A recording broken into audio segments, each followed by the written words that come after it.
Repitan después de mí, por favor. Vamos a los otros lugares cercanos. Vamos a los otros lugares cercanos. Eso no se escuchó. Vamos a los otros lugares cercanos. Vamos a los otros lugares cercanos. También allí debo anunciar el mensaje. También allí debo anunciar el mensaje. En el nombre del Padre, y del Hijo, y del Espíritu Santo. Amén. Siéntense, por favor. Me siento como el primer día, como el primer guandul. Azúcar. Ahí escuché azúcar. Yo quiero iniciar hoy preguntar. Yo casi nunca inicio un sermón con una pregunta, pero hoy quiero hacer una pregunta que no tienen que contestarme. ¿Ok? No me conteste, María. ¿Se acuerdan ustedes de su primer encuentro con Cristo? ¿Se acuerdan cómo fue? ¿Se acuerdan en qué lugar fue? ¿Quiénes estaban allí presentes?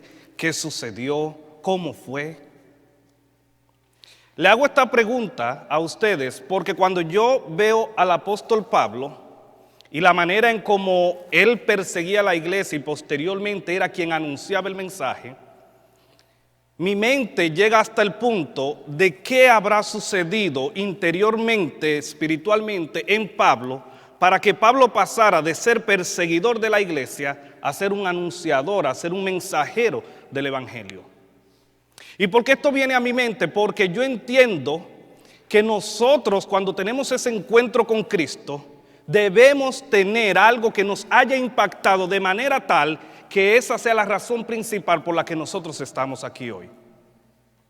Usted y yo, si no hemos tenido ese encuentro, tenemos que buscar tener ese encuentro con Cristo, donde a partir de ese momento usted pueda considerar todo lo demás basura con tal de ganar a Cristo Jesús.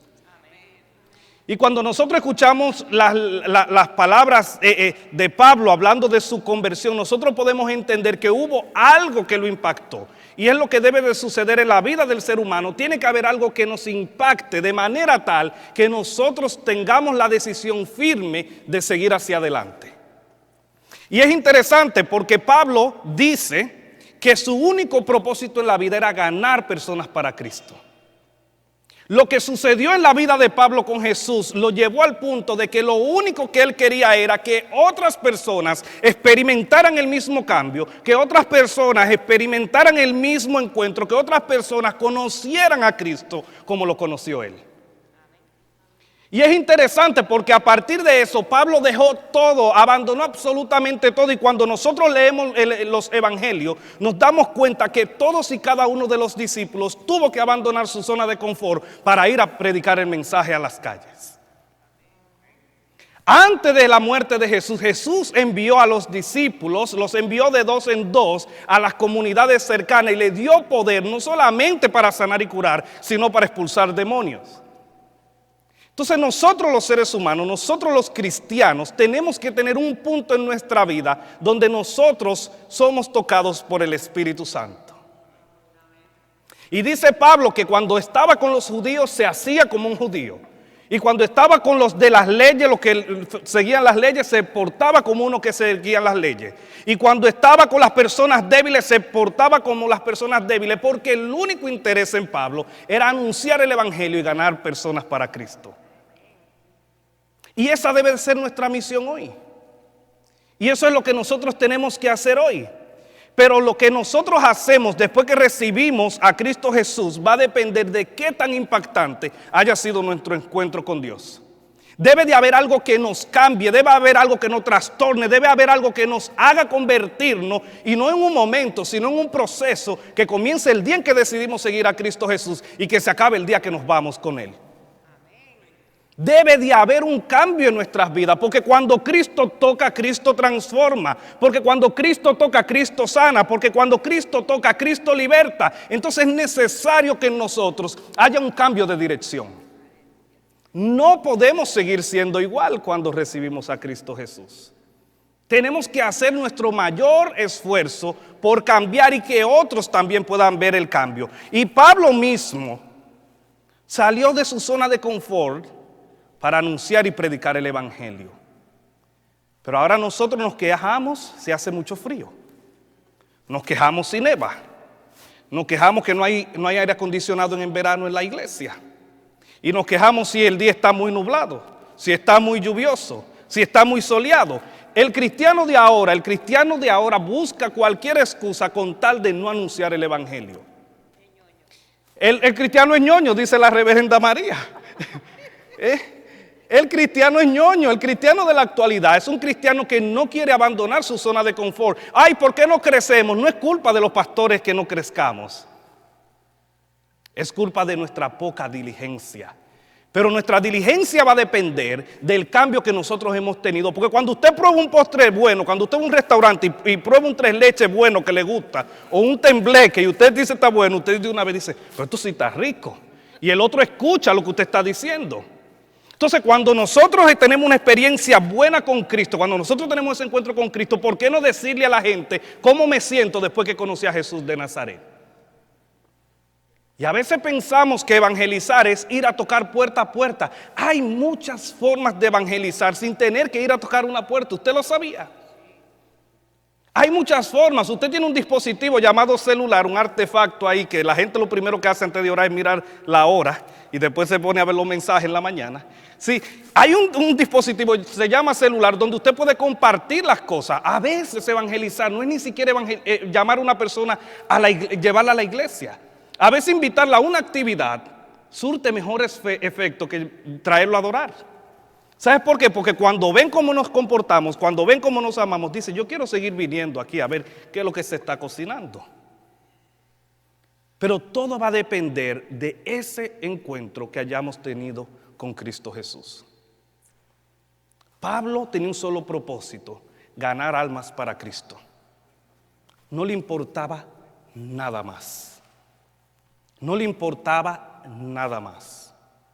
Su mente y su corazón estaba conectada con la mente y el corazón de Dios.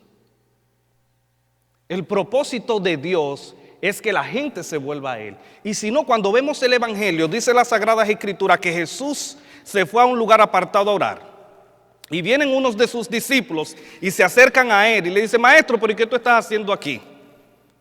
¿Qué haces aquí? Jesús nunca les respondió la respuesta. Mire, dice el Evangelio que dice que cuando le dijeron todos te estás buscando, Jesús nos respondió a su pregunta. Después de eso dijo, vamos a los otros lugares cercanos, también allí debo anunciar el Evangelio porque a esto he salido. Esa es nuestra misión, comunicar el mensaje de salvación a los que no creen, a los que están allí fuera. Y a veces invitar, usted no tiene que traer 5 gente a la iglesia, a veces invitando uno, mis hermanos, uno. No le estoy diciendo 2 ni 3, 1. Invitando una sola persona. Invitar a una persona a escuchar la palabra de Dios es evangelizar. Ese es el llamado de la iglesia de hoy. De esta iglesia, y cuando digo esta iglesia no me refiero a la catedral, me refiero a la iglesia en general. La misión de la iglesia es esa, movernos de la zona de confort. Es que nos quejamos demasiado. Cuando nosotros vemos a Andrés y a su hermano Simón, nosotros nos damos cuenta que ellos abandonaron sus redes. Cuando vemos a los hijos de Zebedeo, nosotros nos damos cuenta que los hijos de Zebedeo abandonaron a sus padres con las redes y las barcas y siguieron a Jesús. Es simple, sígueme. ¿Cuál es la excusa? ¿Qué nos detiene? ¿O es que acaso no estamos convencidos de lo que Dios ha hecho en nosotros? ¿Es que acaso nunca hemos visto un milagro de Dios en nuestra vida? ¿Es que acaso no hemos sentido su presencia y hemos llorado o hemos levantado nuestras manos? ¿Es que acaso no ha pasado nada en nuestra vida que nosotros no nos sentimos motivados a contarle a otro lo que Dios ha hecho conmigo? Pablo lo hacía por lo que él había sentido y él entendía que él no se podía quedar con eso, que él tenía que anunciarlo.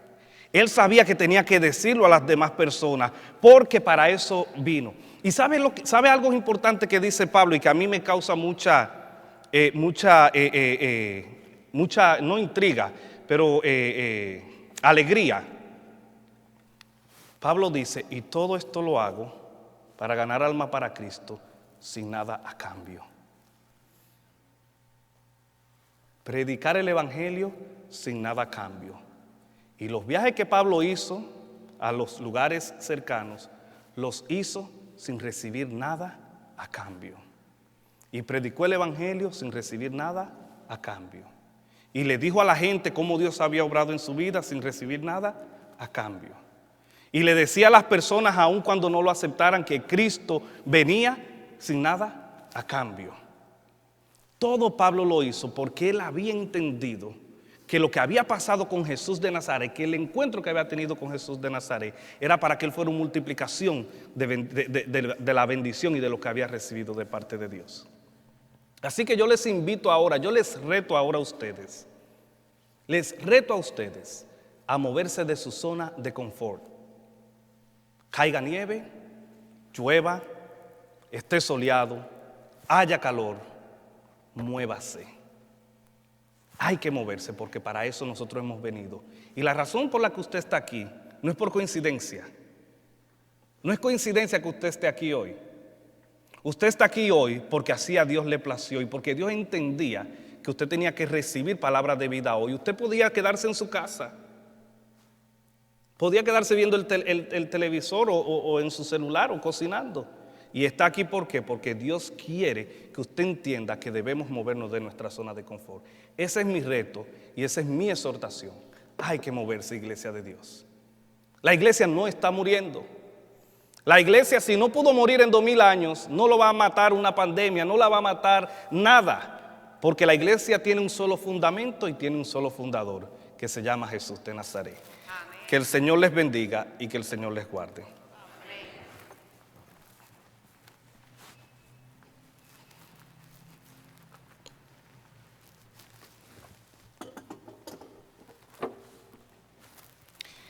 Vamos a ponernos de pie, por favor.